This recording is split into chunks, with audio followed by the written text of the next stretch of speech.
Uh, Greetings to all. Apologies for the inconvenience. We are still waiting for some of the participants to join. But till then, let's just start with the session. So I would like to welcome our guest, Mr. Aniruddha Chaudhary, sir, who is a self-made innovator, and he will be presenting the workshop on Python, which is learning the most in demand skill, which will help in amplifying our careers. So before starting the workshop, I would like to welcome everyone at the Digital India University Club for this workshop. We hope that by now everybody is keeping well and might have accustomed to the culture of Amity University. My name is Dhun Kumar and I will be serving as the president of DIUC Club for this academic year. Before we begin with this session, I would like to talk about how DIUC Club came into being. With the vision that our Honorable Prime Minister carried, technology empowers the less empowered.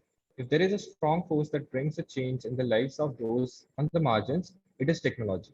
Back then in 2015, the government of India realized the need of digital innovation, and from there, the story begins. At present, the Digital India Initiative is one of the flagship programs of the government of India and is running with the vision to transform India into a digitally empowered society and knowledge economy. Given that we live in the 21st century and are a part of a technological revolution that is taking place, Amity University, Uttar Pradesh launched the Digital India University Club with the vision to empower and equip the youth and most relevant with the most relevant digital sets. As the president of DIUC, I aspire to raise digital awareness amongst the youth and help the peers attain the skills required for a sustainable digital livelihood. Now, I would like to call our esteemed speaker, Mr. Aniruddha Chaudhary, sir. Over to you, sir. Yeah, sure.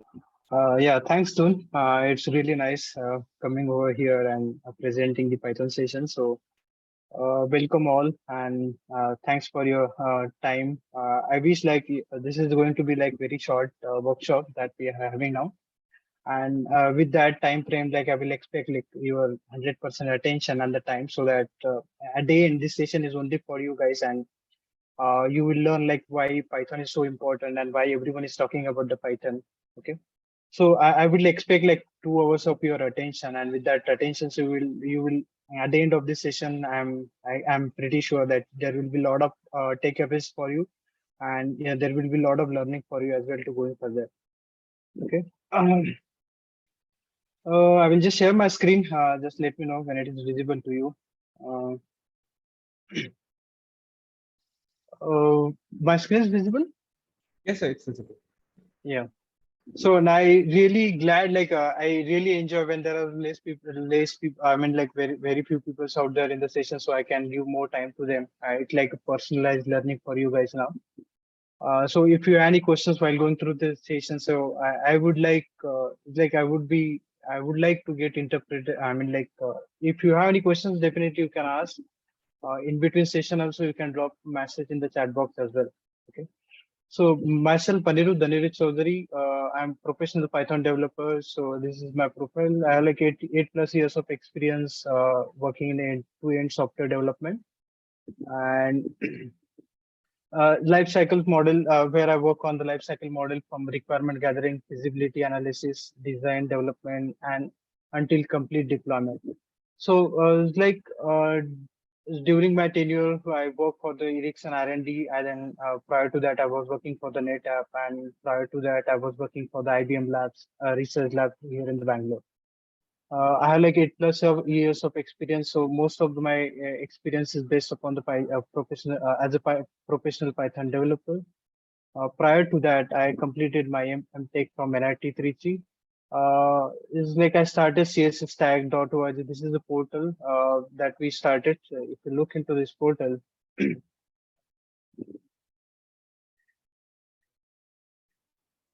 so I'm very grateful to the programming community. I learn a lot of things from this community and contributing. I do share my knowledge and experiences and programming tutorials on this portal. I feel like this is a good opportunity for me to give back to the community.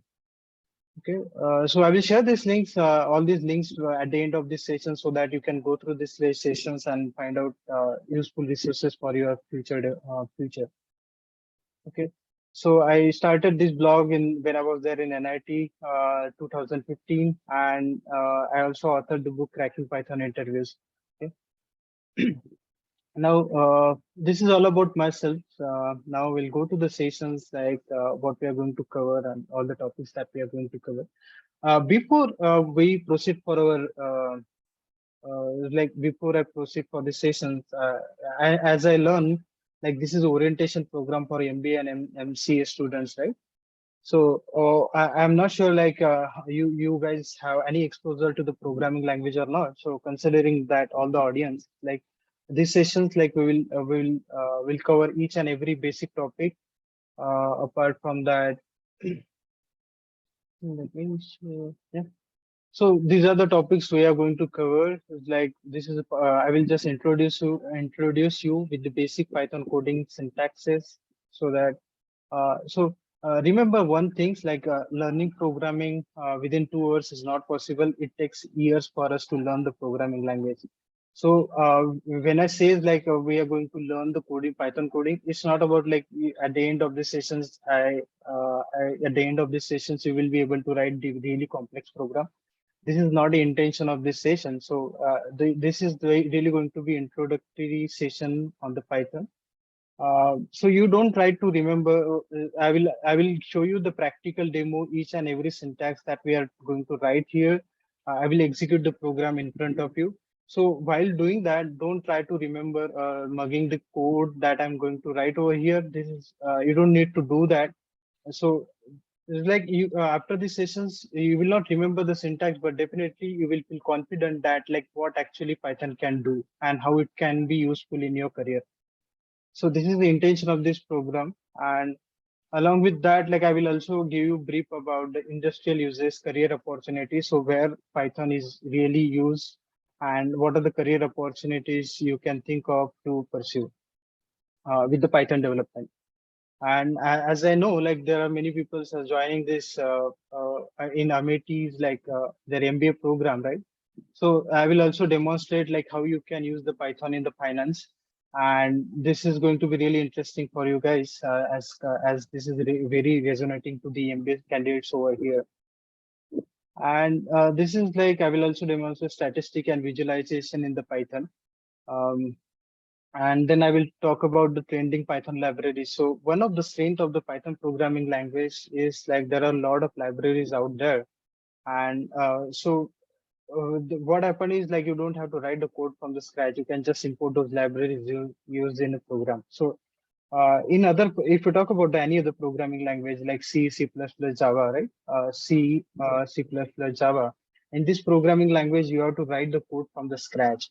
But in Python, what you can do, you can just import those libraries and use that. So I will show you how we will do that. And then at the end of this session, we will also having the coding contest. So there will be like some MCQ questions out there. This is very basic. So like I just added very basic questions so that like you will find very interesting. This is all about the outlines of this program. Yeah. To the panelists and the Doom, like if you find any questions in the chat box, so you can interrupt me over there because like this is like there are like very few candidates out there. Yes, sir. So Yes, sir. Definitely. yeah, so we can take their questions, and I want this to be very interactive session so that everyone feel like this is going to be personalized session for them. Uh, No, this is the slides that I've created, like digital Python for the digital India. So we already know as like India is going to be emerging as a new power in the digital world, right? So this to incline to that, this Python is learning the Python is really going to be useful for you. Uh, this is just a brief that I already talked about. Now, these are the top companies who uses the Python. So we all know that Python is one of the very emerging programming language. And there are a lot of companies and MNCs leveraging this programming language. So Netflix, Facebook, YouTube, you just name it, and they use a Python somewhere, at least somewhere. So Amazon, they use for streaming they use a Python. Even for the Amazon recommendation system, they use a Python. If you look into the Quora, right? So Quora is based upon the Django web framework, which is built on top of the Python programming language. Google search engine also use the Python programming language. There are a lot of apart from these companies, there are other companies as well. Those are leveraging the Python programming language. Um, so what is the Python? So right, like this is very basic questions. Like those people who are not coming from the programming background, they might be wondering like what that actually the Python means, right? So you might have heard like C, C++, Java. So similar to that, like there is another programming language which is Python. Okay. So when we talk about the C, C++, and Java, so these are the very generic programming languages. Similar to that, Python is a generic programming language, just like C, C++, and Java. It is also scripting language. So I will tell you like why we call it as a scripting language and why it's called a generic purpose programming language. Mm, okay. So it's like when you talk about the programming and scripting language, there is a difference between these two. So when we talk about the programming, so what happens is in case of programming, so you write complete set of instructions of the code and then you execute and you will see the output. This is nothing but the program. But what is a script is like when you give, if you are using the Linux, I'm not sure how many people are exposed to the Linux environment, but if you are using the Linux, so there is a bash, right, where you type your command or even in a command prompt, right? So I will just show you. So this is the command line interface. Let me open this another tab. Right. So this is like command line interface. When I type here pw, it will show me current directory. It will list out all the directories and the files in that particular directory. So this is nothing but the script that is running over there. So we can use Python as a complete general programming language as well, and we can use it as a scripting language as well. So coming to the history of the Python, right? The Python programming language is invented in Netherlands in 1990s early by the Guido Rossum. So he is the inventor of the Python programming language. So if we look into these figures, like it is invented in 1990s. So you can see that legacy of the Python programming language. It's like more than 30 years now. This programming was invented, and still we are using it, leveraging it, and a lot of companies adopting this environment. So this is the legacy the Python programming language has. So the idea of the Python programming language came in 1980s, and it was started building. They started building this programming language in the late December 1989. And so you might be wondering why this programming language is named Python. So it has very interesting story. So Guido Rossum, right? So he's the inventor of the Python programming language, was very big fan of the Monty Python's Flying Circuit. This was the famous TV show in the Netherlands that time. And he just named this programming language after this Monty Python Flying Circus TV show.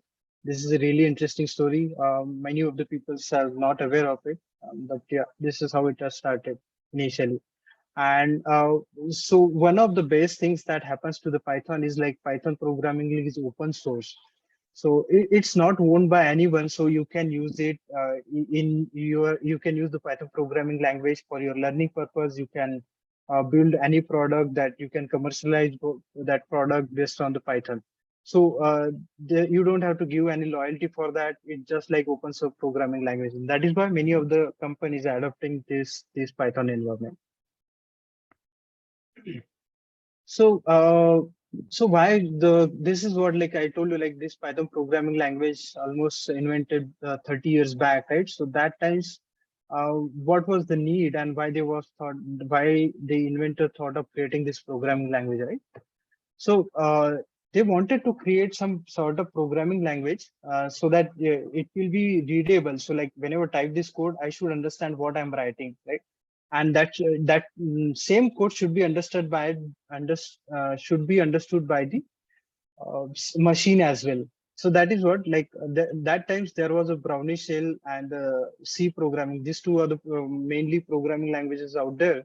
C is like a high level programming language, and remember, it's like, even if you're doing the small stuff over there in the C programming language, you have to write 10 or 15 line of code just to execute or to show one line output. So that is what, like, he was like, the C programming, like, it was like really cumbersome coding. Like, it will be even the small stuff, if you want to achieve there, you have to write really long code for that. That is one thing. And there is a brownish shells. This is nothing but the bash script they used to use that time. So he want to create the bridge between C and the shell that time, and that is why the Python was invented, and now everyone is talking about. um, Now, the scope of the Python programming language, right? So, as I told you, like, this is all about the history of the Python. Now, scope of the Python. So, where we can use the Python programming language. So, these are the terminologies where you can use the Python programming language. Like, we can use the Python programming language for, we can use it for data analysis, data science. Then we can use artificial intelligence. We can use with the machine learning. You can also do a lot of automations using the Python. We can use the Python for the web development. So when we talk about the web development, there are a lot of web frameworks out there. Some of the famous frameworks is like Django, Flask, Botter frameworks. Those frameworks are really popular out there, and we can use the we can use the Python for the mobile application development as well. But this is not uh, due to some reasons. Like, I don't want to talk more about this one, but due to some reasons, we don't use Python. We don't recommend using the Python for the mobile application, but still we can develop the mobile applications in the Python as well. So, and Python is very much useful to develop the desktop applications. And even in today's scenarios, like in the IT industry, we use Python for testing purpose as well. There are a lot of testing frameworks out there. And as I told you, like, Python is like also a scripting language. So we use Python scripting in the hacking to leverage the hacking purpose as well. So, like, these are so you might have already heard all these terminologies. So I keeping it short, like, I can say that you just name the technology and you will see the Python used there. So what can I do with the Python? So this is again the similar to the scope of the Python. So we can do the system programming, we can do the web development using the Python. We can create the graphical user interface using the Python. We can also use the Python for the internet scripting and for hacking purpose, and many other things we can use the Python. And then we can, so you know that, like, there are a lot of components, web components, or the, if you're creating some models. So if you want to create the integration between these two models, we can use the Python. Then this is like a database programming, right? So if you talk about like any e-commerce website or any website that you see on the internet, right? So if you talk about the backend, right? So there will be database that actually stores your data. So it's like Python can interact with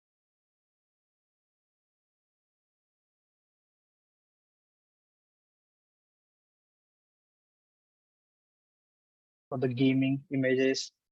We can use for the XML for robotics and and many other industrial usage. So I already told you, like, what are the companies that's leveraging the Python. So I just have listed some of the use cases where the companies are leveraging the Python. So Google's, right? So we know that this is the most and dominated search engines out there on the internet, right?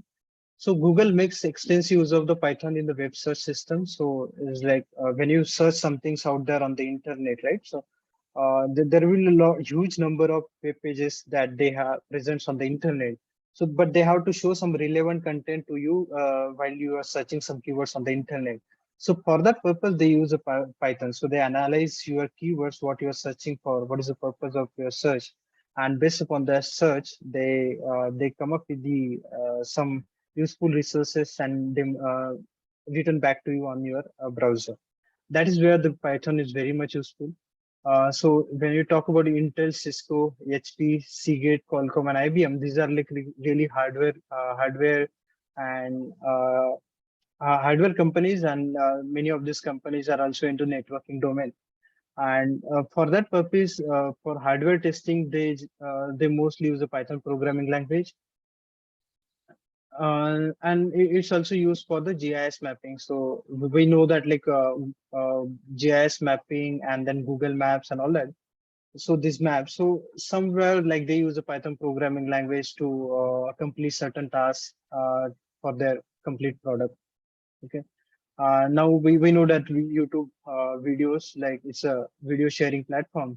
So it's entirely, not entirely, but largely written in the Python programming language. And we all know that like I'm pretty sure like everyone over here is already using the Instagram. When we talk about the Instagrams, like we only talk about the um, mobile applications, whether it's Android or iOS, right? So, but when it talks about the backend, this is not visible to you, but the backend of the Instagram is developed using the Python programming language. So earlier they were using the Python 2. It was like a couple of years back they have moved to the Python 3. So I will more talk about those two, Python 2 and a Python 3. What is the difference between these two versions? So now, when I talk about like Python, right? So as I told you, there are other programming languages as well, like C, C++, and Java. So when we have those programming language, why Python is so popular and everyone is using the Python programming language? So it's like Python is object-oriented programming language. If you're coming, I am not sure like how many people are coming from the coding background, but those are coming from the uh, coding background, they know that what is object oriented programming. I will not talk about this one because like this is out of scope right now for this session, but like Python is object oriented programming language. And that is why that is why it's very popular. Again, when I already told you like Python is open source, so it is a free. I mean, like anyone can develop their personal project. They can also develop their commercial project, so you don't have to give any loyalty. It's completely free. So that is why another use like why people are really interested in the Python, and why industry is like really adopting the Python culture. Again, the Python is very powerful. It's a dynamic typing, built-in types, and the tools. These two, uh, right? So these two points out there, dynamic typing and built-in types. So basically, I will explain these 2 points when we do actual coding. Okay. So libraries, utilities. So there are a lot of libraries out there in the Python. So you don't have to write the code from the scratch. You can just import those libraries. These libraries are already written by someone else, and these are libraries are also open source. Okay, you just have to import those libraries used in a program. And so this is another like when I said like Python programming language, this is automatic memory management. So uh, whenever you write some program, right? So if you are aware, like when you type some program, the program will get executed in our memory. So that entire memory management is done by Python itself. So you don't have to write a single code in your Python programming to manage the memory. And it's very much portable. Like Python runs virtually every major platforms used today. Uh, it's like we can run the Python on the Mac system. We can run the Python script on your Windows, Linux, and even there are many servers those uses the Python on their servers. Okay, and there is no compatibility issue using the different platforms. So irrespective of the platform, Python can work out there. Yeah. So before going to the installations, so this is a really brief about the Python programming language. I hope like you got some ideas. And some of the term, if you're not coming from the Python programming or like coding background, and if you find some of these entities or whatever I'm mentioning over here, like you if you are not getting those points what I mentioned, just ignore those, because like I can understand that everyone is not coming from the coding background. So but gradually when we talk, when we'll go through the code, most of the things will be clear for you. um, so I will just slow some of the slides from my other presentations. So these are the big players using the Python: Google, NASA, Mozilla Firefox, Dropbox, YouTube, IBM, Facebook, Netflix, Walt Disney. So where Python is used, right? So as I told you, like we already seen the scope of the Python, so we can use the graphical user interface. We can use that. We can use the web framework Django. So this web framework Django is based on the Python. So this is where the Instagram. So Instagram basically use the Django for their backend development. Okay. So there is like a framework Pygame, which is also written in the Python, which we can use to you can use it for game development if you want to develop any game application. Then there is a lot of libraries out there for the molecular biology. BioPython is one of the top libraries out there. And so it's like natural language processing is very trending technical terms out there. We know that like even like Alexa and Siri, right? So they are also supporting the natural languages. Like so for that also there are other libraries we can use in Python. Suppose like there is some our language, like if you are writing something is in Hindi, right? If you want to convert that into the English language automatically, there are languages present out there in the Python. There are libraries out there present in the Python which we can convert your text from one language to another. This is just a one use case. And then data visualization. So I will demonstrate how you can use the Python for data visualization as well.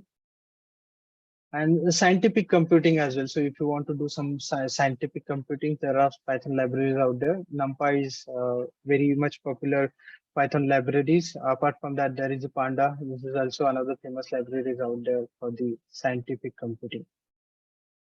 Looking at the Google trend, right? So here, like if you look into 2004, right? So there was the Python was just started, not just started, but like was not so popular at that time, right? When Python is depicted in the blue lines, Java programming is depicted in the lines, and yellow lines. Right? So if you look into that at the beginning, when in at the time like in 2004, uh, the Java was the most popular programming languages out there, and it was more popular than the Java and the C program. It was more popular than the C and the Python as well. Okay, so over the years, like if you see here. And now coming to the 2020s, right? So you can see that the blue line, right? So it's on top of the C and the Java programming language. So over the time, the Java programming language, the uses of getting down, and the scope and the uses of the Python programming language is increasing day by day. So this is the Google trend.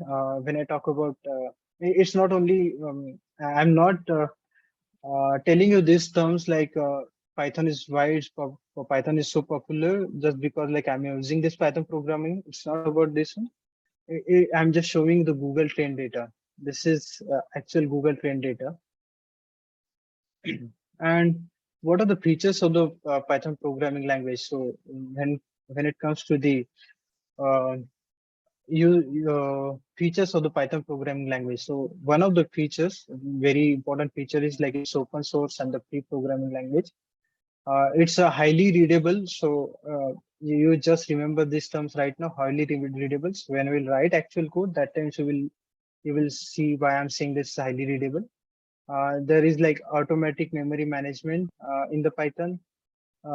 We can use the visualization in the Python itself, and Python also supports object-oriented concepts, and it's like high-performing programming language out there.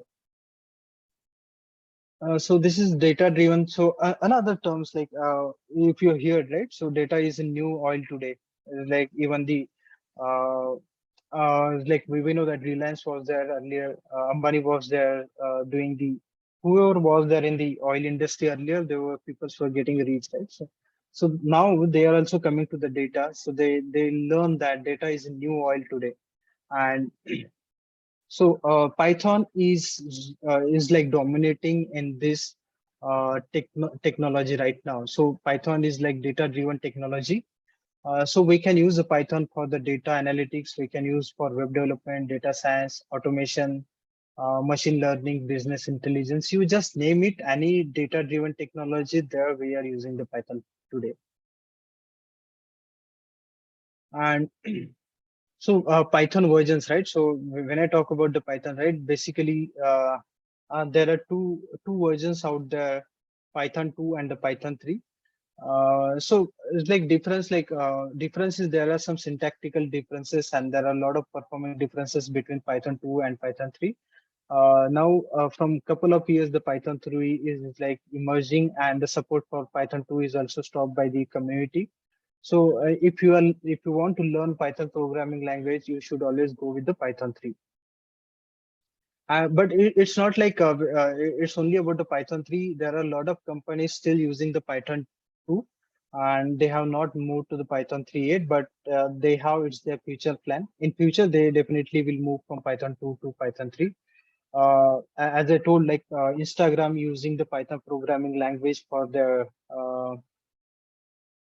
they are using the Python programming language for their backend development. So years back, 1 or 2 years back, they already moved from Python 2 to Python 3.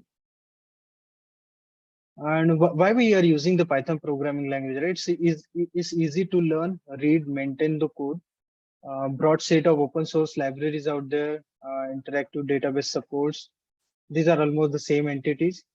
Uh, so Okay, so Python roadmap. So when you talk about the Python roadmap, right? So there is like it's not possible to even it's been like 8 years for me. I'm working on the Python. So when someone asks me like how much Python do you know, I cannot say that I know the Python 100%. That is not there. It takes decades and decades, and still like there will be something new to learn for you in the Python programming language. Um, so basic Python is like data structure. So if you want to get, this is what like if you are considering to be a Python developer, or if you want to be a Python developer, you just have to start with the basic Python, data structure and algorithm. Then you have to explore different data types, and just after the basic Pythons, you have to choose which domain you really work on. Do you want to work on the web development? Do you want to work in the data science? Or do you want to be quality engineer, right? So or automations, right? So based upon that, you have to explore the Python libraries out there. So but learning the basic Python is very must for each and everyone going before you get into the specialization. And there is as I said, right? So like there is huge community and the legacy of the 30 years in the Python. So there are, you will always find something new to learn out there in the Python. So this is like if you want to be stick, even if I stop learning today, and in a couple of years I will not be much productive, or I will not be able to will resonate with the industry needs. That is where you have to be keep updating yourself and have to keep learning new things that which is coming in the Python. So these are the Python libraries. I will talk about these libraries at the end. Okay. Now, now coming to this one. So we will start the Pythoning. Like we'll start the actual practical Python right from here going further. So Python's like so basically we have to install the Python. So Python is nothing but another software. What happens is like where you have to write your code and it will execute for you, right? So if you are using the Unix systems or the Mac OS, right? So the Python comes pre-installed on your system. You don't have to do anything. And this is why they, so basically Linux and the Mac OS, right? They realize like a lot of people are using their laptops for the development, and most of the developers are using their Python programming language. So what happened is they just provided the Python pre-installed on their system. Okay. So this is the power of the Python programming language, why everyone is accepting the Python programming language in their ecosystem. But for Windows, unfortunately, we don't get Python pre-installed. So basically, you have to install that. And so steps to install the Python on Windows, right? So these are the steps that I already listed, like how you can install this Python on your system. So let me open those. Okay. So basically, this is like a complete Python tutorials that I have already written. And it's available for free to refer. So this complete basic Python tutorials, you can just go one link at a time, and you can learn each and everything from the basic Python. Okay. So if you are using the Linux, right? So basically, you can like if you know about the flavors of the Python, right? So Debian, Ubuntu, if you're installing the Linux on your Debian, Ubuntu, and Linux, so you have to use the apt package manager. And for Fedora, you have to use a DNF package manager. Similar to that, Red Hat, CentOS, you need yum package manager. With those package manager, you can install the Python. So it's just like a one-line command. Suppose like if you're installing the Ubuntu, right? Installing the If you want to install Python on your Ubuntu system, you just have to install with this single command sudo apt-get install python 3.6. So Python 3.6 is basically the Python version, but this is the old version. So now it's like we are using Python 3.10. You can just mention Python 3.10, and it will start automatically installing on a system. So similar to that, there are different commands for the different package manager. Okay? And it's very much easy. You just have to run this command, and that's all. But now coming to the Windows, like if you're using the Windows operating system, so basically these are the steps that I already installed. Like you have to download, and just like any other software or antivirus, right? So what usually people do is just go to their website, download that particular software, and then install that, right? Similar to that, you have to do your here as well. So you have to download the Python. So this is the official website. So this is the Python downloads official website. And I will share all these links at the end of this session, so you don't have to note it down right now. Just continue focusing on this workshop. Just don't take a note. I will share these links at the end of this session. So you just have to click over here, download the Python 3.7. Once you download that, it will be like in case of Windows, right? It will be .exe file. You just have to double click on it, and it will start installing. And then a couple of environment variables you have to set, and that's all. And you just have to write a single line code over here, and you can run your Python program. Okay. So now I will show you the demo. Like suppose like this is my I installed I'm using the Mac OS right now, but this is similar to the Linux or the Windows command prompt, or like Linux terminal as well. It's similar to that. So what you have to do is like once you install Python on your system, what you have to do, irrespective of the platform, whether you are using the Mac OS or whether you are using Windows or the Linux, what you have to do, you just have to type the Python. Okay. When you do that, when you type the Python, it will shows like we are running the Python 3.9.13. This is the Python version I installed when I was. This is the latest Python version when I installed. But if you install this one right now, so you will see the Python 3.10, not a Python 3.9. And this is like we also call it as interpreter console, Python interpreter console. Now, if you like, I will tell you some of the basic commands that we can use here in the Python. So if you want to print some output over here, basically I just have to write the print, and I will just write hello world. This is very first program to everyone write out there. And so it will print the output hello world, right? And this is the first line of code everyone writes before they start learning Python programming language. Okay. These are the steps. Like now, coming back to our tutorials now. This is how you can install Python programming language on your systems and use it.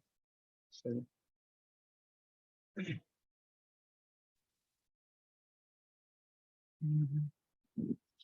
there I was. Yeah, these are the steps. So running Python. So basically, as I told you, right? So once you inside the Python interpreter console, you just have to write print hello world, and it will print the output hello world. This is the first line of code everyone writes when they start learning any programming language.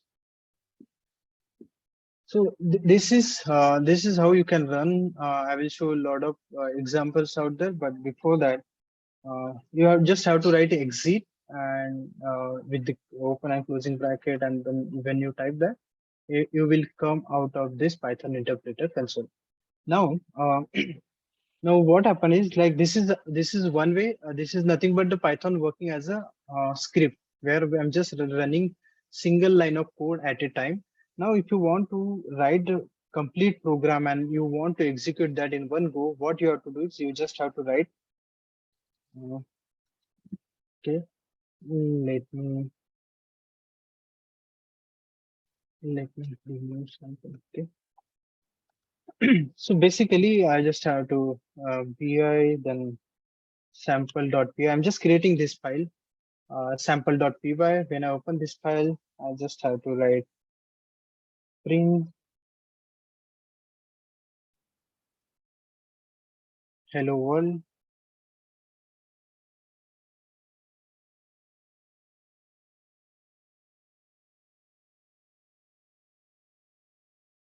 I just save this file. If you can see that sample, and you can open this file in your notepad also. You can just notepad. You can just write your code in notepad and save that. This is just a file, text file. Now I just want to execute this file like python samples.py. When you execute that, you will see the output hello world. Okay. So this is how like you can use the Python programming language as a to execute single line in your interpreted console, or you can use to execute to execute complete program whichever you have written in your text file. Okay, so this is how Python code executions, and like I already told you like how we can execute. So, but if you don't want to install Python on your system and still if you want to execute your code, right? So we already have developed this ID, online ID. CSS Stack have this online ID where you can execute your Python program. So basically, I will share this link in the resource at the end of this session. So what you have to do is from this you have to choose a Python 3, and it's already written over here. I'm just executing this code by clicking on the run button. You can see that code is getting executed. Mhm.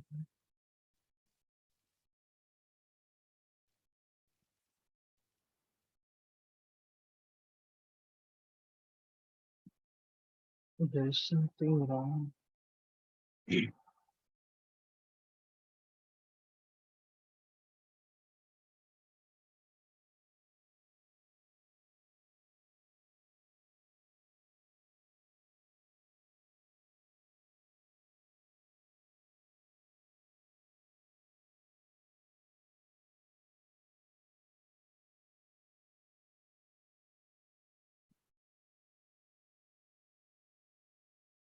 I think there is some server issue right now. We are not getting the output over here, but we can use the Python programming language to execute. You can use this online ID to execute your program as well. Okay. Now coming to this math operators. Now we'll see like how we can do some mathematical operations in the Python. Okay. So I will show you like here. Now, so basically, when we type this, suppose let me get into the Python console.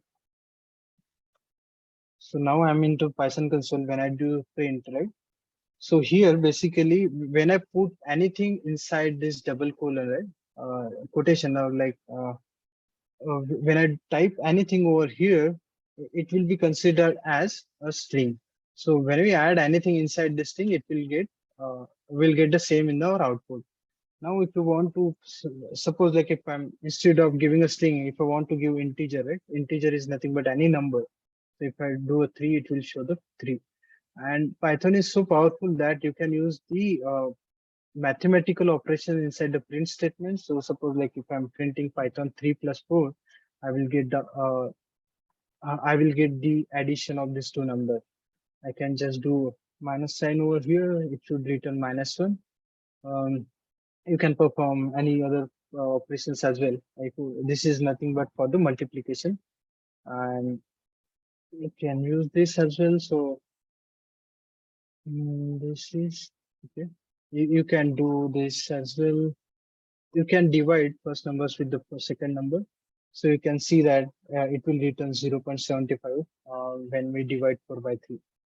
So these are the mathematical operations that you can perform.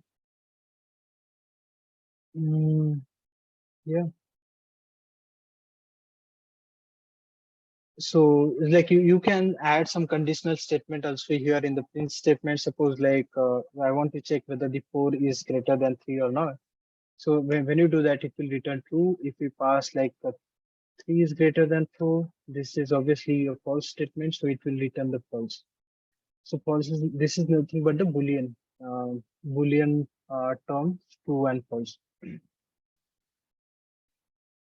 So and like if you want to, but like this is looking very gimmick. Like I'm just typing over 3 is greater than 4, and everyone knows that. But like if you we can use assign these values to the variable as well. So value of a, suppose like I'm giving value of a is like a 6, and value of b is equals to 9. Or like I can take like any 10. Now when we can assign this value, so now I just if you type print a, so basically it will print the value of the a. So you can see that value of a is a 6. Similar to that, when I type b, it will give it will print the value of the b. And if you and now you can perform mathematical operations on a and b. Suppose like if you want to do a into b, I will get the output 66 into 10 is 60. If you want to do perform any addition, or if you want to perform addition, you can see the output 16. 6 plus 10 16. Now, if you want to check whether the value of a is greater than b or not, you will see that like value of a is a 6, and obviously 6 is not greater than the value of b, which is 10. So we are getting false in written. So these are the mathematical operations that you can perform in the Python, and it's very much easy. So and just to when you talk about the Python and and along with the Python, when we talk about the C and C++ or Java, so just to print this statement, just to print hello world program, let me check, yeah. Just to print this hello world program, in Java I have to write like in Java or C++, I have to write almost 6 to 7 line of code. But in Python, you just have to write a single line of code, and you will get the output. This is the power of Python programming language. So wherever, when I is like, whenever I can summarize it, like I can make it generalized, like if you're writing 20 or 25 line of code in C++, and if you want to perform same task in the Python, we just have to write 3 or 4 line of code. And then there is string operations as well. So it's like, as I told, right? So whenever you type anything inside the code, right, that will be considered as a string. Suppose I'm just taking another variable. This is message, and then uh, I'm just typing a meti. So this message is nothing but the variable, and to that variable we are just assigning this string.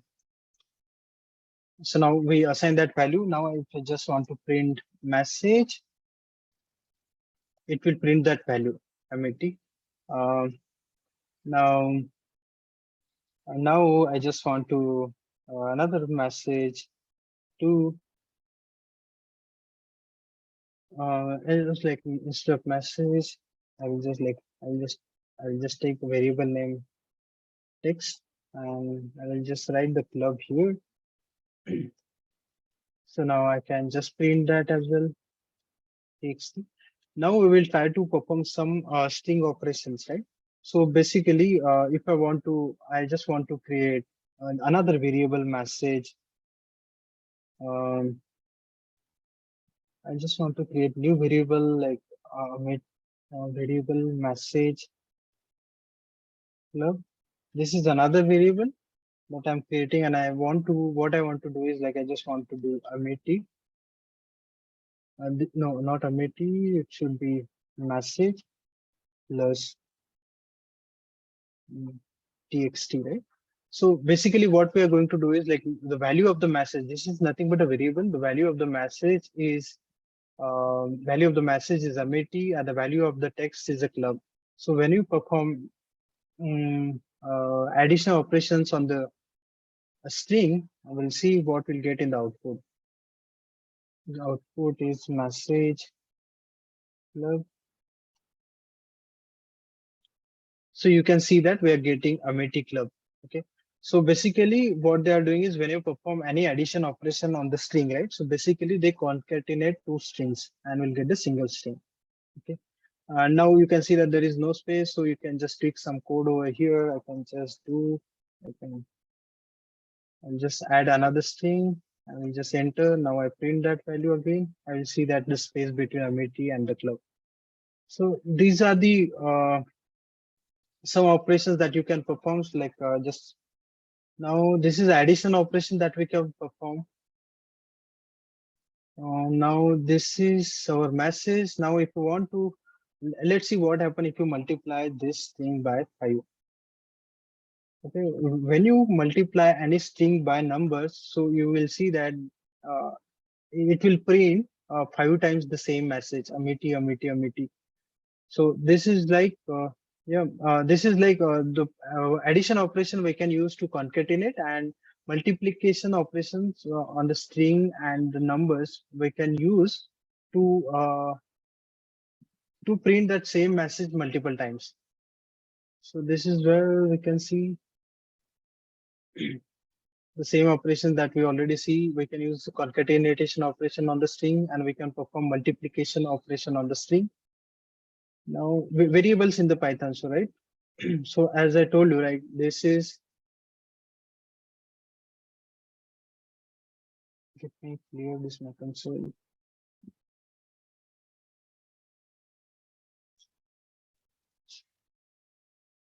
So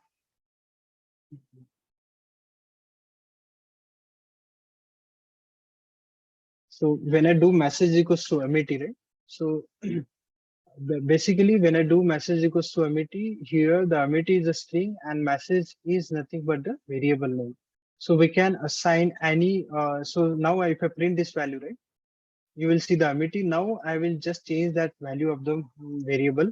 Suppose like I'm going to change it like, I'm just going to change it to the number. Suppose like I'm just giving random number, just like, just see there are like 51 participants. So I just type message equals to 51. If I print that value here, I can get the value 51. So earlier the value of the message variable was Amity. Now the value of the message is 51. Okay. So this is how you can assign the value to the variable, and you can use that variable name in your program.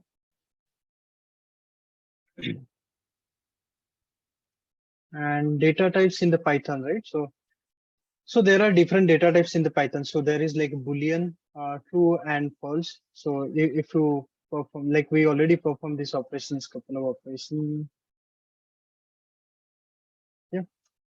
When we print that 3 is greater than 4, so it will return either true or false. When you provide any conditional statement, this is nothing but the conditional or like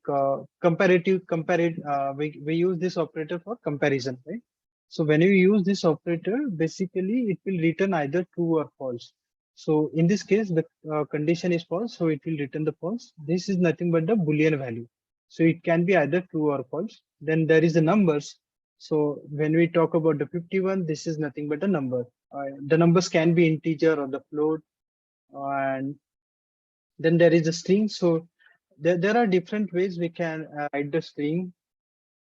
This is Amity. This is again this is nothing but the string that we have assigned to this variable.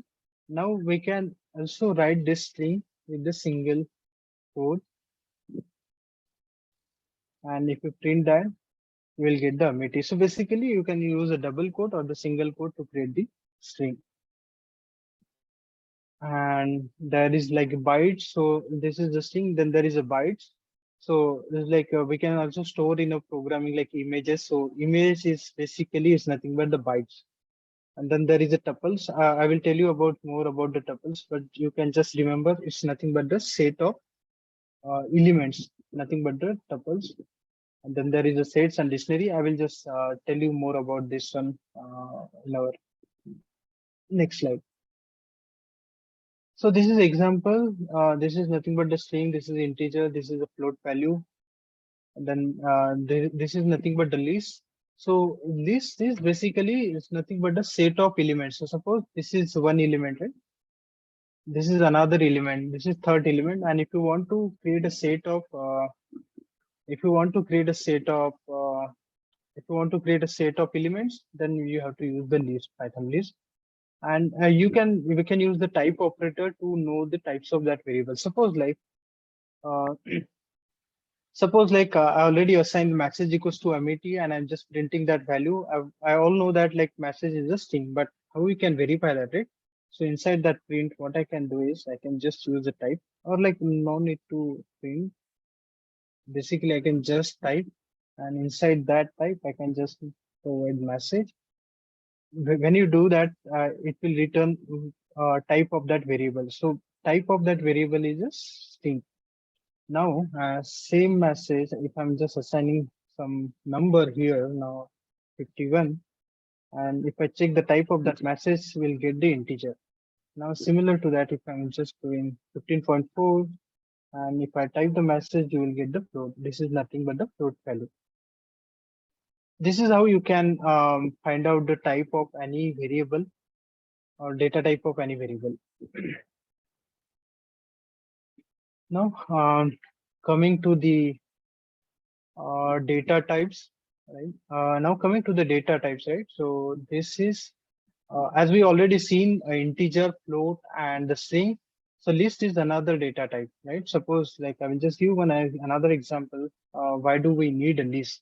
Suppose like if you are like when you talk about the, let me get one example. Um, I just want to write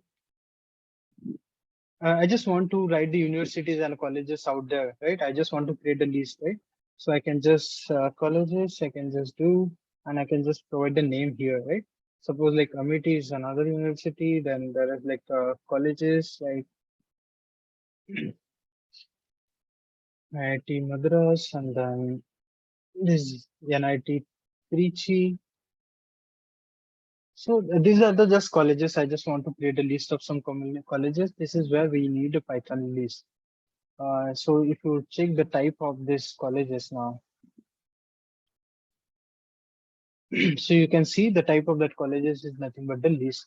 So this is the list, and this is one of the very popular data types in Python, and this is very useful. This is most useful as per my understanding and my experience working in the different projects and for different terminal for the different industrial use cases. Python list is most useful data types in Python. So this is like, and if you want to this and Python list, so every you can also provide the. It's not only about the string. We can also provide the value over here. Suppose like this will not be this will not give any error. Basically, we can also assign the value to the. We can add a value also in the list. So basically, the list is nothing but the set of elements. This is one first element. This is second element. This is third element. This is fourth element. Okay. Now, how you can and each elements in the list will be separated by comma. This is the syntax, and you have to open this list with the square bracket and close it with the closing bracket. Now, it's like if I do a print, if I do the print colleges, you will get a list of all the colleges. Now, what I want to do is I just want to perform some operations on this Python list. Suppose I just want to get the first element from that list. So what I have to do is I just have to college. I have to this is nothing but the index. So each element in the Python, each element in the Python list will have an index. The index of the first element is 0. The index of the second element is 1. The index of the third element is 2. So basically the index start with a 0. So when you give the 0 over here, I will get the first element. The first element is MIT. If I give index is equals to 1, so I will get the IIT Madras, IITM. If I give index is equals to 2, I will get the NIT 3C, NIT. And if I give 3, I will get the 7. This is how like Python indexing works. Suppose like if you want to get the first 3 elements, right? I just want to get the first 3 elements. So basically what I have to do give is like the index of the first element is 0, and I just want the index, I just have to give a 3. So basically it will list down the first 3 elements. So this range should be separated by column. Okay, this is how Python lists work. There are a lot of operations that you can perform. You can also, if you want to, suppose like if you want to find the length of that Python list, so basically I can just provide len colleges, and when I do that, I will get the length of that Python list. So the length is nothing but the number of elements in that Python list. So there are 4 elements are there, right? So I can, this is how it works. Now you can also add a new element, suppose like colleges. Now I just want to append. This append is another method that we can use with the Python list to add a new element. Suppose like if you want to add new element is like as like LP University. So when I do that, like I already added new element in that, I can just print that. Now when I print that Python list, you will see that new element is added. Okay, the index of new element will be 4. Okay,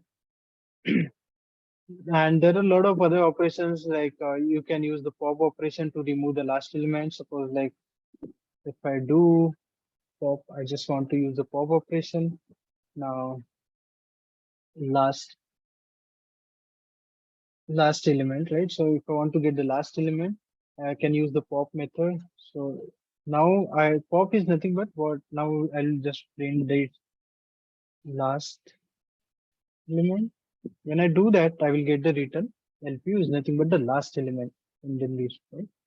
So, and when I print that, right, print colleges, you will not see the LPU now, because when we do the pop operation, what basically it does is it will remove that element, it will remove the last element from the Python list. So you can see that it has already removed and also written the last element here, which we can use in our program.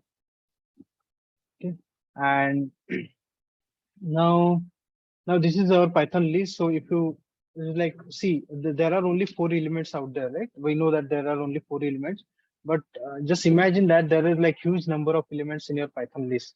Suppose like, and it's not possible for you to count 0 to that number just to suppose like I want like a last element. So for that, it's not possible for me to count all the elements and find the index of the last element. So what we can use it, uh, we can use the negative indexing. So negative index, like index of the Amit is 0.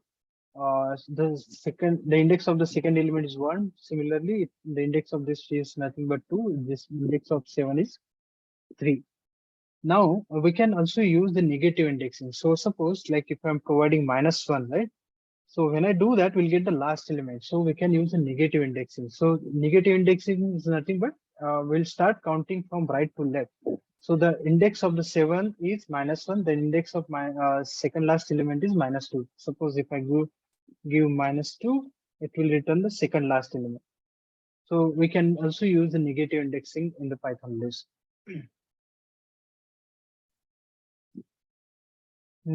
These are the examples that they have given. Yeah, so similar like we've already seen, right? we can compare whether the two lists are same or not. We can use this function, len function we can use to find the length of the element. Apart from that, now let's take numbers. We'll just create a list of numbers here. Suppose I'm just like I'm just giving some random numbers. Okay. Now it's like if I print num, it will return 1, 5, 2, 2, 8, 18. Right? These are the numbers. Now, if we want to find the maximum element from this list, so there is a function max. Inside that max, you just have to provide the num, and it will return the maximum number from that list. If you want to get the minimum number, just change that max to min. You will get the minimum number from that list. The minimum number is 1. List. So this is how. So similar, we already seen like a sequence of the objects and then how to find the type of that list. This is nothing but indexing. We already seen that. Now the tuple. Now this is all about the Python list. So if you now suppose like this Python, one more thing that I have forgot, like we can also change the value inside the Python list. Suppose now if you print that num list, so you will get the number, all the numbers from that list. Now, if I want to change the number, second element, if I want to change the second element 5 from 5 to 7, what I have to do is num, the basically index of that index of 5, the index of 5 is 1, and I have to just provide them 7. Okay. Sorry, it should be num. So now I just updated this 5 to 7. Now when I print that num, right? So you will see that the value of the second element is changed from 5 to 7. Okay. So this is where like we can use, this is how we can use the Python list. Now I will talk about the Python. There is another data types, which is which is also popular as like a list. It's nothing but the tuple. So this is data type tuple. Okay. So we all know that like we can create the Python list like this. We can also, if you want to, now I will just type of num. When I do the type of num, you will see that the data type of that num variable is nothing but the list. Now I want to create the tuple. So for tuple, what I have to do is I just have to change that square bracket to just circular bracket, and when we hit that, it will create the tuple. Now when I do the type num, you will see the data type of that num variable is nothing but the tuple. Okay.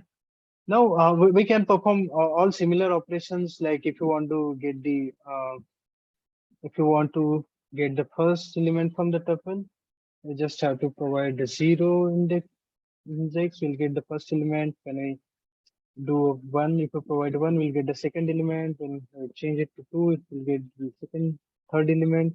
When you give -1, it will give a last element. So this is similar to Python list. We can also perform some operations for num, like we can just use length of the num. You will see there are 5 elements in that list. Now I can use the max function num, and it will return the maximum element from that tuple. I can use the min, that will also return the minimum number from that list. So you might be wondering like all the what are the operations we were used to perform on that list we can also perform on the tuple. So then what is the difference between Python list and tuple, right? So when you talk about the Python list and tuple, we already seen here, right? So we can change the value with this syntax. We can change the value of the Python list. But if you want to change the value now, if you want, this is our tuple. Now, if you want to change the second element, right? The index of second element is 1. When we want to change that, we'll get the error saying tuple object does not support item assignment. So what does that mean is like list we can change whenever we create the Python list, we can change any element. We can change that element.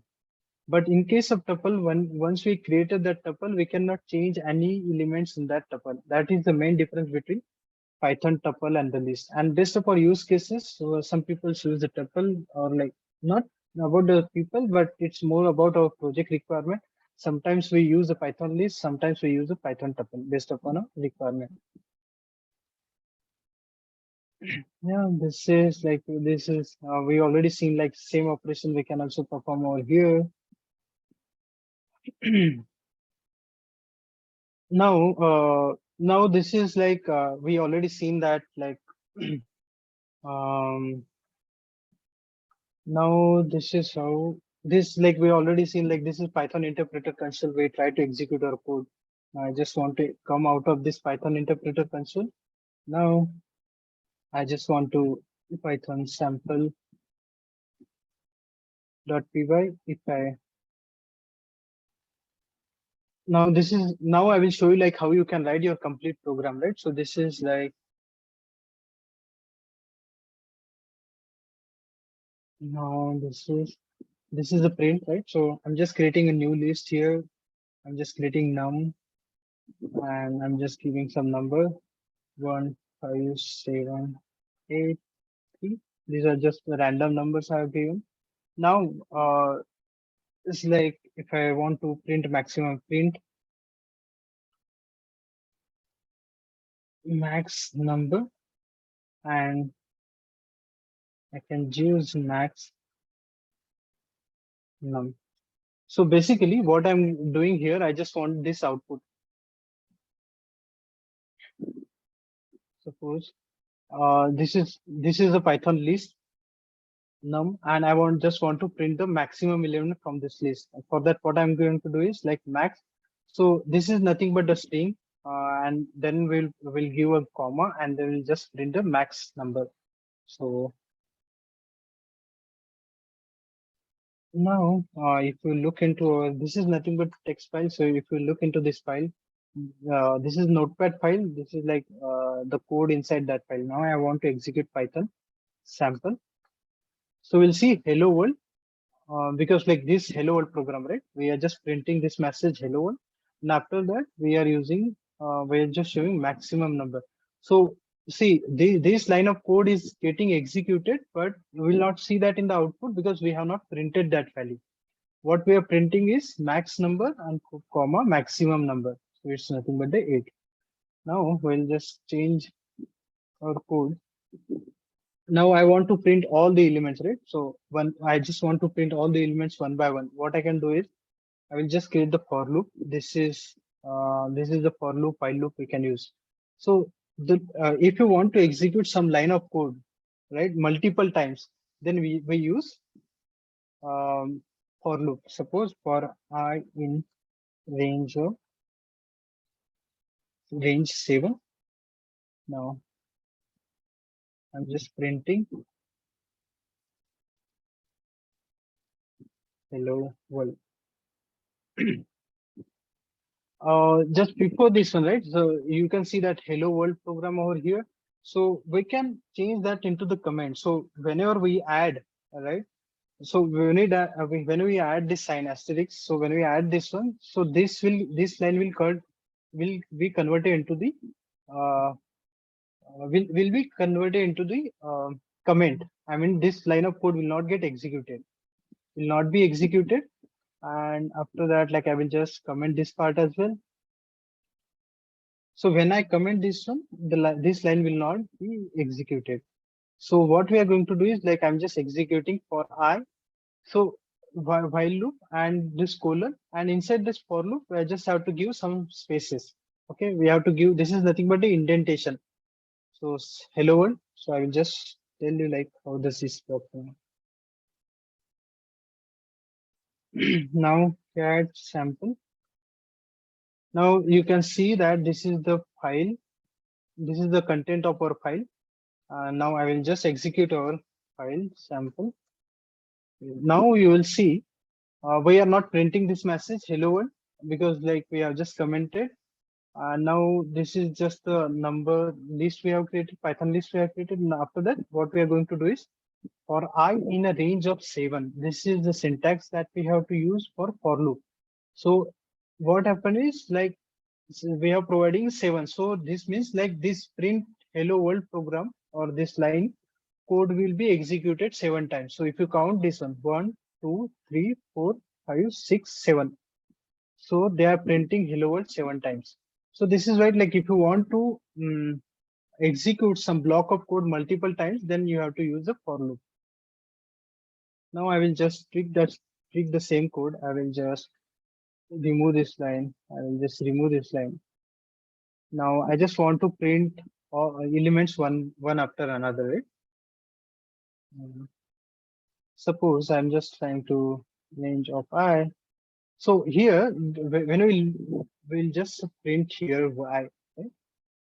So how does this for loop works? Like we are providing range 7. What is that mean is our code will execute it 7 times and the value of I will be changing every time. So the value when we run it first time, the value of I will be 0. The second times 1 like that. So if you execute this program, you will see it is printing 0, 1, 2, 3, 4, 5, 6, 7. Now if I do the cat, right, this is our code. So what happen is like here the value of I is changing for every, like we are calling this line 7 times because we have provided the range is 7 and every time the value of I is getting changed or it's getting increased. The for first time whenever you execute print statement, the value of I is 0. The next time it is 1. Likewise, the value of the last time when we run it 7 times, the value of I will be 6. Okay. Now if I go to the code again, and now if I change that I to num, and say num, so num, and now we are just going to providing index. So here the value of I will be 0. So we'll get the num 0 and the value at index 0. Likewise, we'll get all the elements. So if I do here, if I close this program, now I'm going to run this program.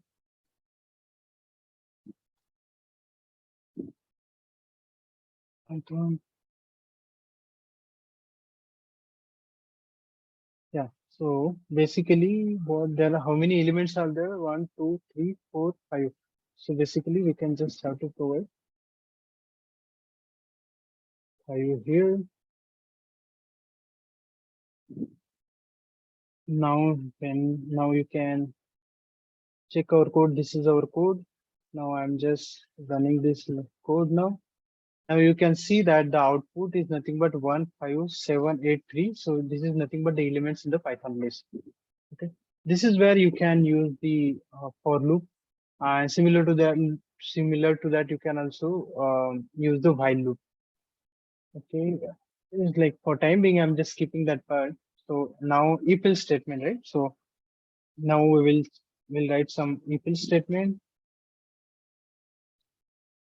Now I'll just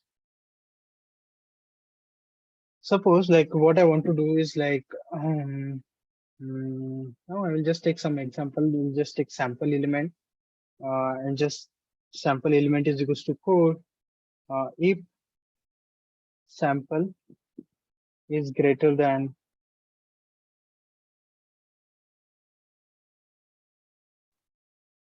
or like what I can do is yeah.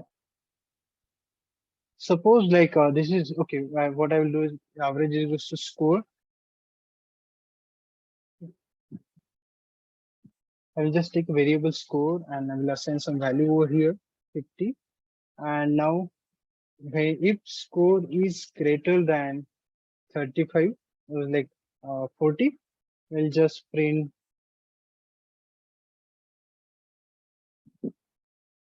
pass, else print fail. So basically what we are going to do is like, this is the score. We are just assigned the value 50 to the score. If the value of the score is greater than 14, then we will execute this line. And if the value is statements, like means like if this condition is false, then this block will be executed. This is nothing but the false. Okay. Now, now I will just execute this code. Now this is our code. Now I'm just going to execute this code sample. Now you will see that it is printing pass. Now, now coming back to the sample, because like value of the score is 50, which is greater than 40. That is why this line of code is getting executed. Now, if I change this value to 20, now when I do that, now this is our code. Like the value of the score is 20. Now I'm just trying to execute this program, and you will see it's printing failed because the value of score 20 is less than 40. This condition is getting false. So whenever condition is false, the else block will be executed. The block will start it from here, so it will print the failed. This is how if else statements work in Python. Yeah. So this is like this is all about the basic Python and all the syntax. I tried to cover all the basic syntax that will be help you that will be useful for you to learn Python or to. I mean, like this is like just a basic. There are a lot of things out there in the Python to learn. So this is like complete Python tutorial. So I will share this link with you guys. Like this is a complete Python tutorials you can refer and you can learn from here. Um, Before do that, like I will also show like how you can execute the program. Right? As I told, like we can execute the program writing in the notepad. We can also execute the program in our interpreted console. So, but there is another, also another way is like we can this is nothing but the Jupyter notebook. This also we can use to execute the program. So, but we have to do some kind of setup over here. I cannot demonstrate that complete setup, but I will just demonstrate you how this Python Jupyter works. So I can use the same syntaxing over here, like hello world. This is just, it will just execute one line of code at a time. Now I just want to 3 plus 4 is like sum is equals to 3 plus 4, and I just want to print the sum. You can write any line of any number of line of code in this block, and you can execute. So you will get the output as a 9. So this is Jupyter notebooks where you can execute the program. Mainly this Jupyter notebook is used in the data-driven technologies. Like if you're working on the data science, machine learning, or the AI, that's where most of the people use this Jupyter notebook. Okay. Now I will show you like some of the use cases. Like as I know, like many of the students here are joined MET for their MBA program. So it's like I just want to demonstrate, like this is just a one use case. You will understand like how the Python can be used in your domain. This is like I'm just demonstrating the Python. And this is not only about the Pythons, it will also show like power of the Python programming language. So, and you just see like how many lines of code you are writing and what output you are getting in return. Okay. So this is like, as I told you, right? This is just the installation that we have to do. I'll leave that part as of now. Just begin from here. So these are, I told you, right, there are like different Python libraries out there for the different technologies. Like if you're working on the machine learning, there are different libraries. If you're working on the web development, there are different libraries. So in this, like this is more related to the data science and data analytics, right? So what I'm going to demonstrate over here is like how you can we all know that stock market, right? So which is very resembles to the MBA peoples or the MBA candidates. So what we are going to do is we are just going to find out the stocks of the Tesla. Okay. So what we are going to do is I'm just importing this PyFinance library. This is Yahoo Finance Library. It's nothing but we all know that there is a API. Yahoo has an API to get you all the financial related information or the stock market information. So we are just importing that library. You don't have to bother about this library. You just have to install this library. And there are these libraries out there. I will tell you the purpose of this library later, but just think of this library as of now. This is why finance. This library is like built on top of the Yahoo Yahoo market APIs. Okay, so what we are going to do is like this is nothing but the we are just importing this library and we are just snipping this library as YF and while going through this one, if you don't understand some technical terms, you just ignore that. The purpose of this demonstration is to know the power of the Python programming language, not to understand each and every technical jargon over here. Okay. Now, when I execute this code, now you can see that star mark over here. What does that mean is your code is getting executed. It will take time.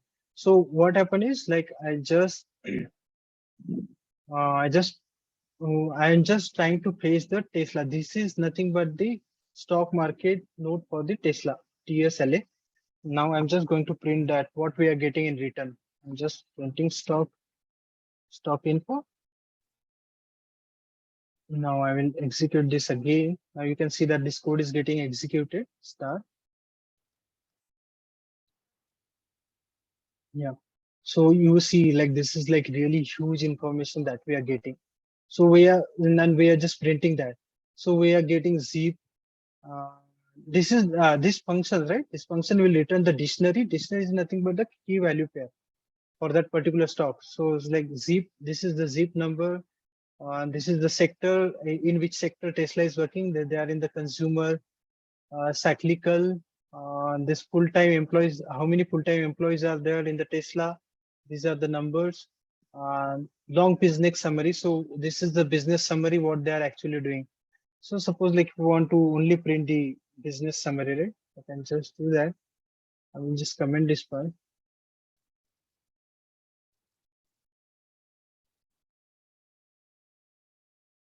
We can comment any line with the asterisks. When you do that, this line of code will not get executed. I just want to print stock info, and I'm just providing long business summary. So we have already got this long summary. I'm interested only into the long business summary. When we execute this code, you see that your code is getting executed because we are seeing here star. Now this is the complete information about the business summary or like about the Tesla or their business summary. Okay. So this is how we can get information about any company out there listed on the USA stock market. Okay. Now it's like similar to that, like if you are regular market price, if you want to get the regular market price and if you want to get regular previous close, so I'll just execute this code. Now the market price of the Tesla is 289 USD. This is current market price and this previous close. So last thing it was closed at 283.7 USD. So this is like we can fetch any information from the internet using the Python programming language. Now what we want is like we want to get a complete detail like ticket history. I want to get the history of the stock market from the last 5 years. Okay, I just want to get that 5 years information from here. Not here, and I'm just printing data.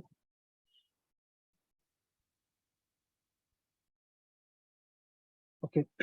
So we all now what we are getting is like we are fetching the information, stock market information for the Tesla from the last 5 years.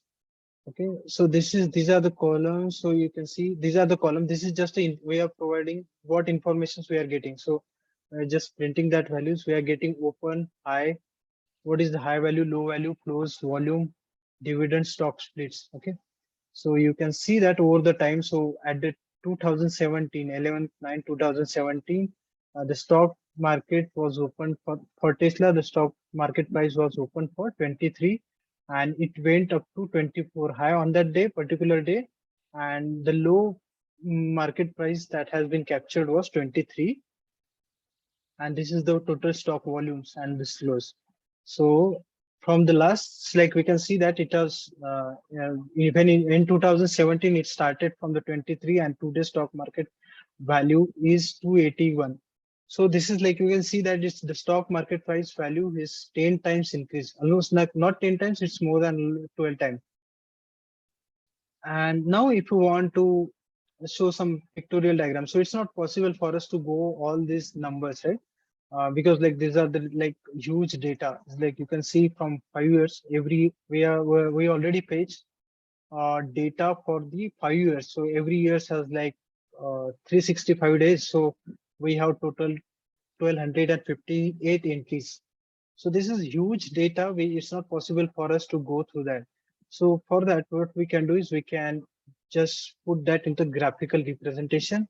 And this is where we can use the, if you, for the graphical user interface, we are using, to put that into the graph plot, we are using matplotlib library. And when we execute this program, you can see that a program is getting executed, and this is how the stock market is doing for the Tesla over the years. So this is how the intention of showing these examples, this demonstration, is to know like what is the power of Python programming language in the data science and data analytics. So to get this entire information, we have just written the 3 line of code, or just to plot that on the graph, we are just writing the 4 line of code. So this is the power of the Python programming language. And I will, for we are really short of the time, so I will keep that in mind. And now I will talk about some of the most Python useful libraries out there. So if you are interested in the machine learning, there are like libraries, PyML, PyBrain, scikit-learn, Toolkit, GraphLab Kit, machine learning PY. This is library specialized for the machine learning. So if you want to get specialization in the artificial intelligence, then these are the libraries you can use. You can use the PyDataLog, and then artificial CMA, then Easy AI, then Simple AI. For neural networking, you can use PyAn, and there are a lot of other libraries also. You can, I will just share this link. You can go through that. And so these are the data Python based Python modules for the data science: Pandas, NumPy, SciPy.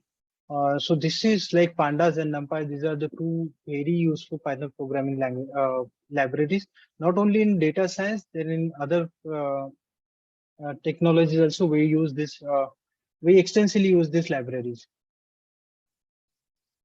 And if you want to pursue your career in the networking and cyber securities, these are the libraries you can explore. And if you want to develop the web applications, right? So you can use a Django, Flask, Bottle, Beautiful Soap.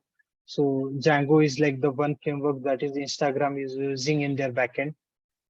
And even the Quora, right? So many of the people are already about the Quora. The Quora is also based on the Django framework. And just to tell you one example,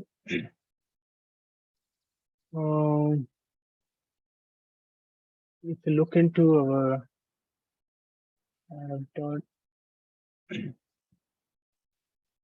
on our CSS stack portals, we have these many tools we can use. This is like one of the tool is online ID, a CV builder. Right? So when I click on the CV builder, so this CV builder we have developed in the using the Django framework. So this is update your CV. So you can see that this is like where you have to provide all your basic details, academic. You can just switch the position. You can just add a new course. If you learn something out there, you suppose like MBA course, you have to put all your information. You can switch the position over there. So we have all these features out there. We have to provide employment detail, projects, certificates, achievements, your achievement, and then you have to create. You have to click on review an expert and you will see your CV out there. So based upon the information that you have provided, and you can just simply download this as a PDF. So this tool is also we have developed using the Python Django. This is the Python. This is the power of the Python programming language. And this is analysis. We are also doing some analysis on the data that we have created. This is very basic tool that we have created. It's we already launched our MVP, and there are a lot of plans we have in our mind to add other features as well. And we'll also provide in-depth analysis of your CV. We will analyze your CV based upon the industry standard, and we'll recommend some changes, and we'll also rate your CV. So this is our plan. I will share like along apart with this, like why I'm telling about this CV builder is like you can see that what we can really build with the Python programming language. And but like as you also coming from the you are also in the IT industry right now, like you will be in the IT industry soon, so you have to create your CV, so you can use this tool to build your CV. And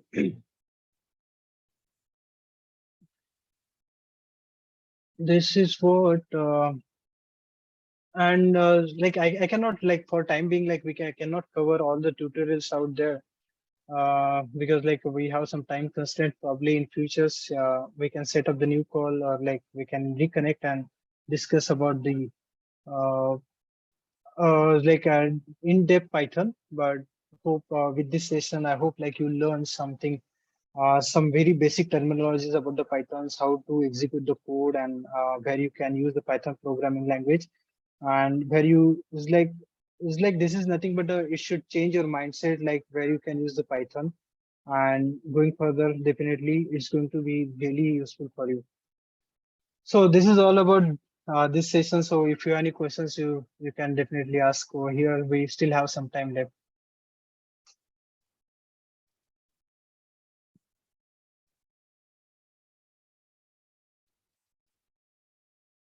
Hello. Is Dhun, are you there? Yes, sir. Yes, sir. Yeah. So it's like I just like we only have 5 minutes right now, so I will just open it for the audience. Like if they have any questions, they can ask me right now. And after the sessions, like what we are going to do is like we are going to share one link. 1 second. Mm, what is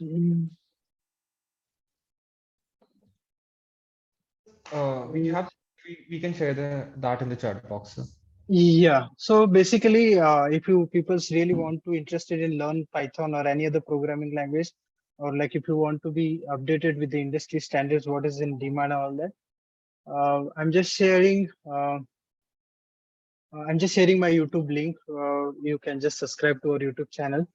I keep sharing my experience and technical tutorials out there. I already shared that in the chat box, and and this is like apart from that, like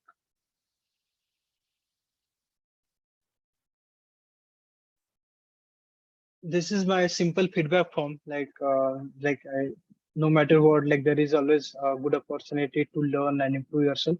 So basically, you can just put your name, email, feedback. You can just choose session over here, and just give your feedback. This will help me to improve or like to make it better for the next set of sessions. And if you want to give anonymous feedback, you can just keep your name. You can just provide any name, random name out there. You just provide any email ID, which is not required. It's basically it's required, but you can provide any name and email ID. And if you want to give some testimonial, like if you really enjoy watching this video or like in these sessions, just feel free to give some testimonial. Definitely that will help me. Yeah, and also, I'm just sharing some useful resources that we have used here. So these are the resources that you can use to learn Python. I will just put that in the chat section. So there are some questions in the question answer section. Okay. Yes, sir. Okay. Okay. So yeah, the question is coming from Nibil Khan. Which programming language for data analysis and data science, R or Python? So basically, like Python is like more than the R. Python is very popular in the data science and data analytics. So when we talk about the competitor to the Python, definitely R is a competitor to the Python in data science and machine data science and in data science. But the Python has little bit more age as compared to the R. So in depth, if you're really interested about that, right? So I already have written article about this one CSS stack, um, Python versus R. So you can see this is the articles that I have written.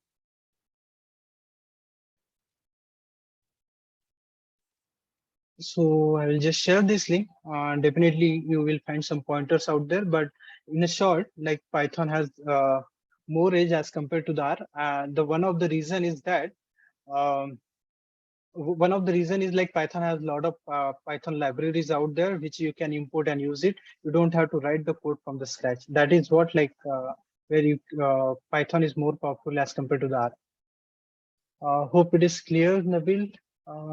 Now the question coming from the Avnit Gupta, sir, I'm not from the program background, so how to learn Python and C language? So I'm not sure, like Navneet, like you are from the MBA student or MCA students.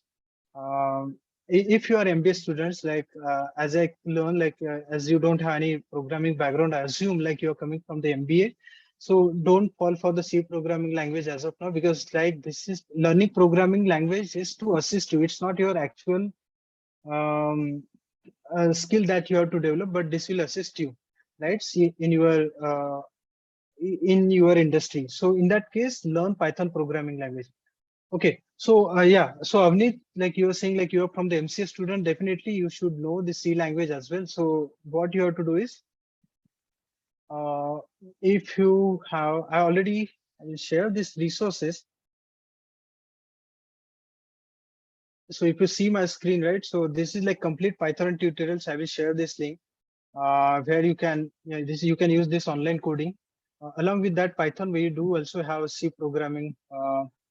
If you look into this one, C programming tutorial, C plus plus. So we also have C plus plus tutorials out there. You can refer these tutorials, go through that. And once you feel that comfortable, so when you get the basic knowledge about the particular programming language, what you can do is I will share you this. Um, you can just go to the data structure coding interviews that we already listed. This is 55 data structure interview coding questions. You can use it to practice. So, so this is what the list of some of the questions has not yet answered it, but definitely we'll add more answer. We'll add answer to this question answers, but this will help you to practice coding. And once you get a good hands-on with this exercise, what you can do is you can just go to the interview coding questions, like not this one. After that, competitive coding challenges.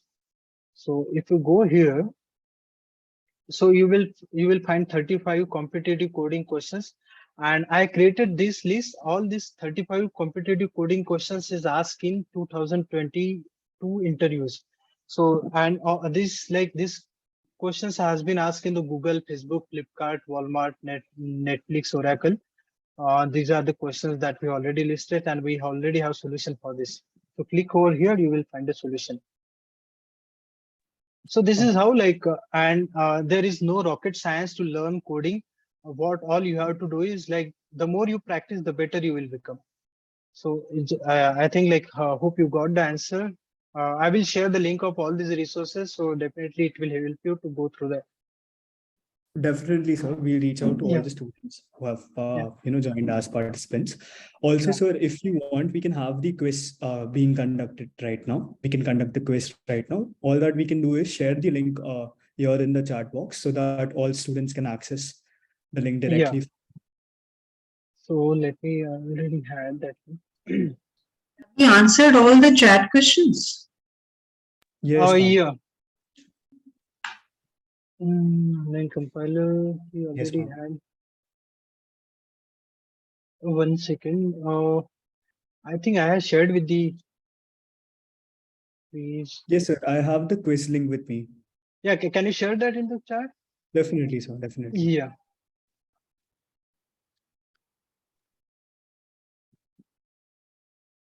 We hope that everybody is able to see the chat box. We have just shared the link to the quiz. Yeah. So I'm just opening this link over here. I will just tell you, like, there will be like a 30 questions. You have like not 25 minutes. Earlier it was 15 minutes, but considering the audience, I just changed that to the 15 minutes. So you have 15 minutes. This is like MCQ based test, and there is no negative marking. Okay, I will just give you demo like how this will look like.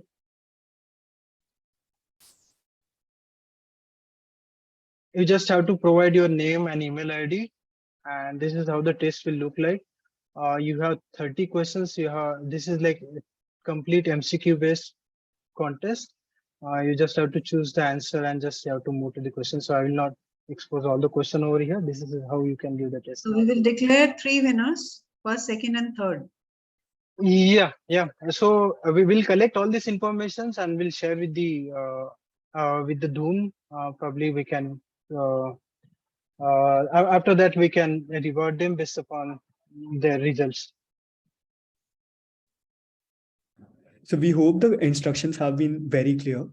In case there are any queries or in case anyone is facing any difficulty, you all can reach out here on the chat box or reach us out on the mail, whichever thing is convenient to you guys. We hope that everybody shows some enthusiasm in participating towards this quiz, as sir has given and properly briefed all the basics about Python. And over to you, ma'am. So Divya and Dhun, thank you for organizing it as the president, and Dhun as president and Divya as member secretary of Digital India Club. And I'm really thankful to Anirudh. He's a very dear, I will say, student of mine or a connect of mine, like all the students are.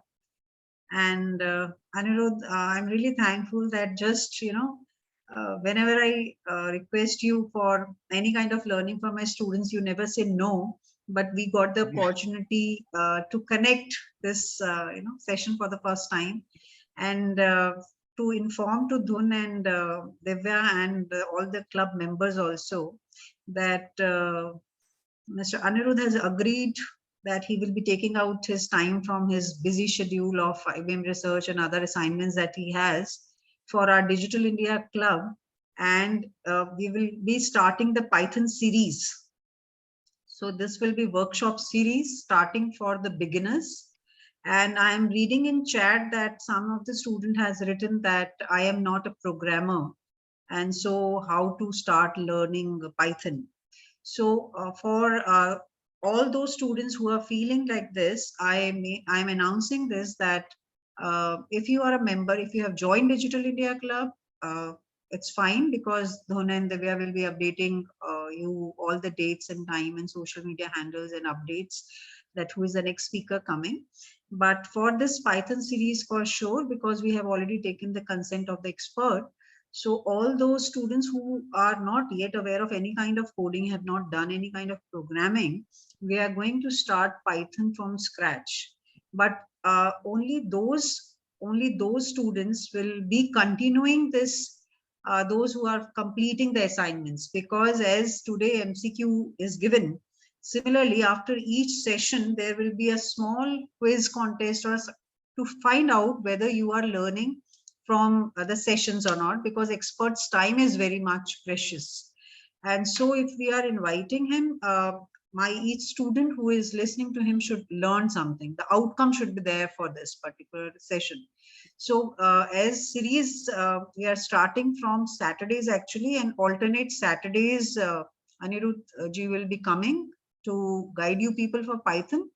And so we will be announcing it through posters and social media announcements that Digital India Club is now starting with the first chapter of Python and then second and so on. So this series will go on as in when the speaker is available to us. But yes, for sure, we are starting from beginners. And even the advanced learners can have the opportunity to ask any question, because Anirudh is highly expert in this particular language, particular stream.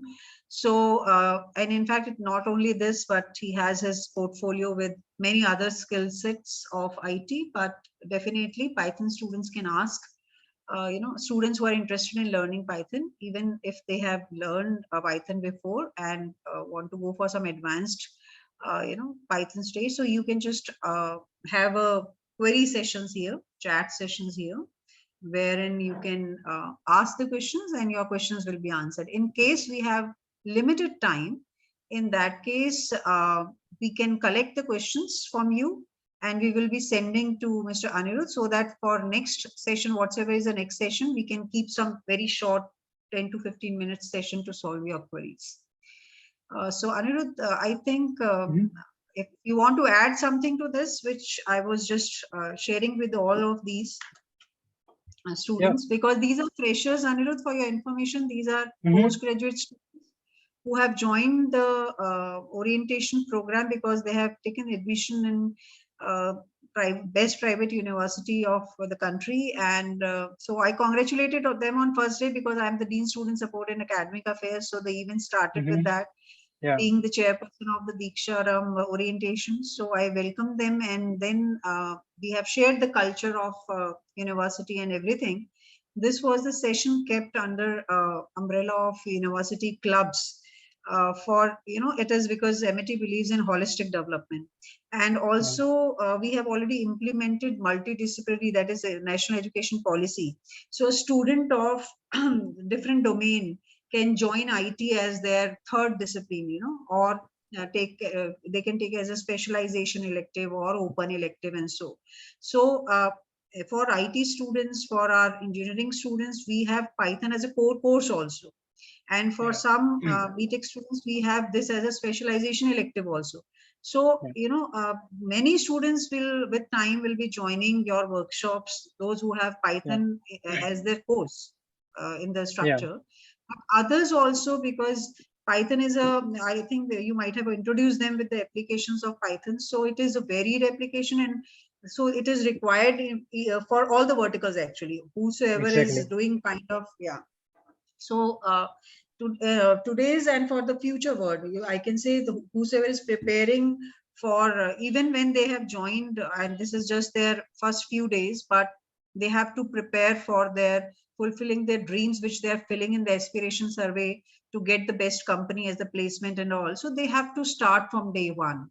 And that's the reason we have invited Mr. Anirudh from his busy schedule to, start with this Python. And so this is my advice and suggestion to all of you who have joined this session, that fill this, take this exam, and it is whosoever, be it a good test or not a good test, and you are getting even 0, you are going to get what kind of things, what kind of questions are there in Python, which can be asked by the companies when you will be sitting for the interviews and all, right? So accordingly, Anirudh, I would request you to send us the result, so that tomorrow in the valedictory and during prize distribution, we can announce the first 3 winners for their merit certificate. Yeah, sure, we'll do that. Anything you would like to add, Anirudh? Thank you. I mean, the intention of this session is not to learn each and everything about the Python, because considering Python is nothing but the programming language, and it takes years and decades for us to learn that. So it's not possible for someone to learn that programming language in 2 hours, and that is not even expected from you as well. So the intention of this session is to you should know what Python is, how you can use in different verticals, as Alpana ma'am suggested, it can be used in any verticals. And this you should realize the power of the Python, and that is what the intention of this program. And when coming to the contest we are having, right? So this context is I create a set of questions based upon the audience, right? So you are coming from the MBA, MCA, and most of people's students out there don't have exposure to the coding, right? So this set of questions are set based upon the audience. So you will not find any difficulty over there. And even if you don't score well out there, there is nothing to worry. It just like creates a need.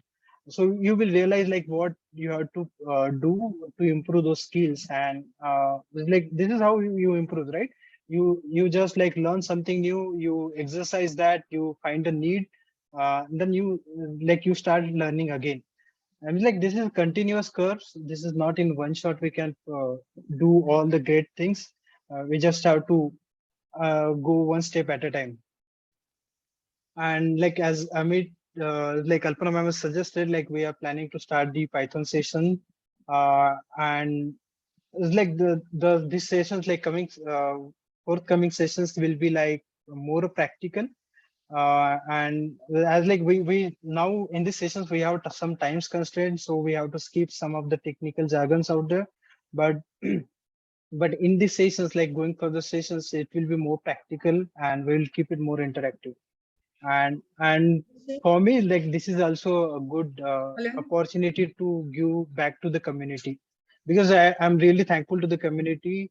And this is how one should give return back to the community. You know that Python is open source programming language, which is invented 30 years back and still people are using it. This is the legacy of the Python programming language. And uh, this is like many people are contributing to this open source, and we should value that. And whenever some and this opportunity, for me, this opportunity is going back, giving back to the community. Yeah, that is all. Thanks, Alpama, and I really would like to thanks each and every people out there who participated in the session.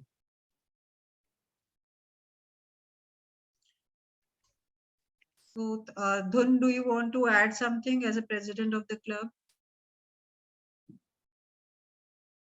You have to, as I have given you the directions to organize different lectures, though, we can share that part. We can have a different, altogether different meeting of all the Digital India Club members, and we'll announce our calendar there. So here, let's wind it up because Anirudh's time is really precious. Thank you, Anirudh. Thanks, Yeah, Alpana ma'am, like, all like, my blessings to you. Yeah.